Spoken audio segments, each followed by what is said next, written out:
Ah! You scared me.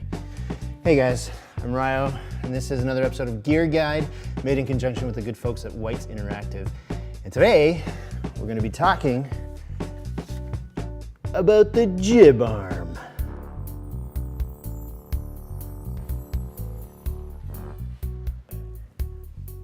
That's right. If you're noticing a theme in our past couple of Gear Guide episodes, congratulations, because there is a theme. It's all to do with controlling your camera. Once you've got a DSLR to shoot your little short film or whatever it is, or if you're an old dinosaur like us and you use a big Canon camcorder still, you need to find a way to move it around. Otherwise your videos end up looking like how a lot of our videos look, really static. But we're trying to make that better, and we're trying to make that better by investigating all of the different ways to move your camera around your set in a way that's not just picking them up and hoisting them around, which looks like garbage.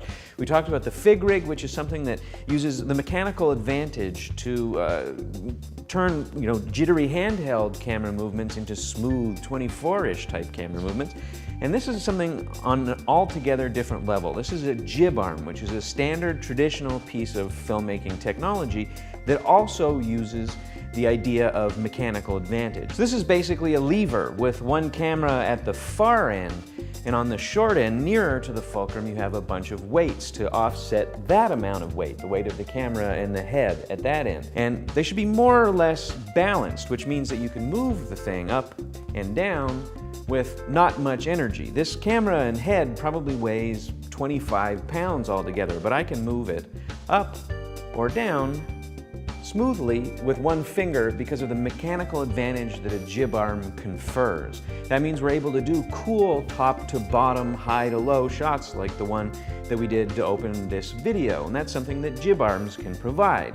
It's hard to get that smooth up and down without one of these, but the good thing is that they're relatively easy to use and relatively easy to put together, which we'll be explaining in the next video, and relatively cheap to rent from White's Interactive. Now, this thing differs from a basic lever in one really important way, and I'll show you how. When I was really young and I first saw a jib arm, I thought, I can make one of those in my basement.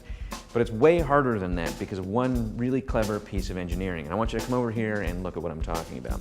This end of the lever, the end with the weights, is a simple lever. It's just a stick with some weights on it. Right now we're in the neutral balanced position, and I want you to look at the orientation of the weights relative to the horizon. It's flat.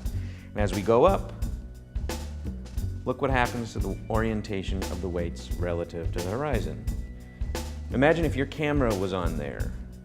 It would go from flat to tilted as you went from down to up or up to down. But if you operate from this end and look at what happens on that end and pay attention to the horizontal alignment of the camera when we go up, we go from neutral to neutral to neutral to neutral to neutral to neutral. And that's because of this joint here and this second bar, which as it goes up forces the head to pivot on this joint, keeping it permanently horizontal, which is a really clever bit of engineering.